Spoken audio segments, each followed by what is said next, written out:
Франкистан үкіметінің баш кетібі Стефан Ле Фоль президент сайлауларының бірінші басамағында юткузған сол ферқаларға қол тұтқан сайлаушыларыны Эммануэль Макрон ғайри бермеге чағыра. Боқтайс Ньюс телеканалының эфирінде білдірген еді.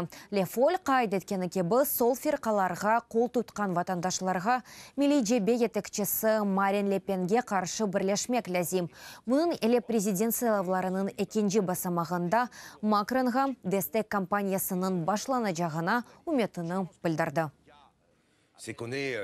Şimdi сайлав Авропа тарафдары олған Макрон ве Ле Пен арасында тұра. Ле Пеннің ғалибесі Авропаны еқажақ ве милетчілікке керек қайтуға ел ачыжақтыр. Менімше сол фырқаларының тарафдалары тұшынмек ве неестегенлеріні анламақ керектір. Ойстала ве қыметлеріне riayet етмек ве айны заманда керек олған вақытта өзіне месулиетні алмақ кереклігіні анламақ керектір.